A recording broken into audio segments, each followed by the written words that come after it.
The black sheep is usually the cycle breaker. When a family needs someone to carry the tension, there's a label that appears in families all over the world. It sounds harmless at first, almost casual. They're just the black sheep. It's often said with a shrug, sometimes with a laugh, sometimes with disappointment. But that label carries weight, because black sheep rarely means someone did something terrible. It usually means someone did something different. They questioned, they felt too deeply. They refused to play a role that never fit. They noticed what everyone else was avoiding. And instead of the system changing, the system chose a carrier. In psychology, families operate like emotional ecosystems. They seek balance, even if that balance is unhealthy. When unprocessed trauma exists in a family, it doesn't disappear. It gets displaced. Someone has to hold it. Someone has to express what others can't face. And very often, that someone becomes the problem. Not because they caused the pain, but because they revealed it. This is where the idea of the black sheep begins. Not as a truth about a person, but as a defense mechanism of the group. Because it's easier to say something is wrong with them than to say something is wrong here. The black sheep is rarely the most damaged person in the family. They're often the most aware, and awareness threatens systems built on silence. Carl Jung and the shadow. Families don't want to see. Carl Jung spoke about the shadow, the parts of ourselves we don't want to acknowledge. Not because they're evil, but because they're uncomfortable. Shame, fear, rage, grief, powerlessness. In healthy systems, the shadow is integrated. In unhealthy systems, it's projected. Projection means placing what we can't face in ourselves onto someone else. And families do this instinctively. When a parent, caregiver, or authority figure hasn't healed their own wounds, those wounds don't vanish. They look for somewhere to go. So when a child expresses emotion too openly, questions authority, refuses to conform, or mirrors the truth back unconsciously, they become the target. Not because they're wrong, but because they're close to the truth. Jung understood this deeply. He observed that individuals who disrupt unconscious patterns are often rejected by the group, not because they lack love, but because they activate what others are trying not to feel. The black sheep is often the person who carries the family's shadow outward. They act it out, they name it. They embody what others deny.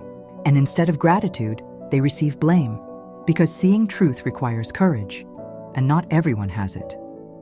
Why the label hurts so much. If you've ever been called the black sheep, it doesn't just sting. It reaches inside, because humans are wired for belonging. Families are our first mirror, our first sense of safety, our first definition of normal. So when the people who are meant to reflect us back with warmth instead reflect us as wrong, the nervous system absorbs that message deeply. It doesn't land as logic, it lands as identity. Something must be wrong with me. If I were better, quieter, easier, this wouldn't be happening. Maybe I really am the problem. And here's the cruel twist. The very people most likely to be labeled the black sheep are often sensitive, intuitive, emotionally perceptive, and deeply moral. They feel tension others numb out from. They notice inconsistencies. They react to injustice. And when they speak, or simply exist, they expose fractures the family would rather keep hidden. So the label serves a purpose. It keeps the system intact. Instead of asking, why is there so much pain here? Why is everyone walking on eggshells? Why does love feel conditional? The family asks, what's wrong with them? That's not psychology as truth. That's psychology as avoidance. Don't go anywhere, because next we're going to talk about why the black sheep is often the cycle breaker, and why that role, painful as it is, changes generations. The black sheep as the cycle breaker.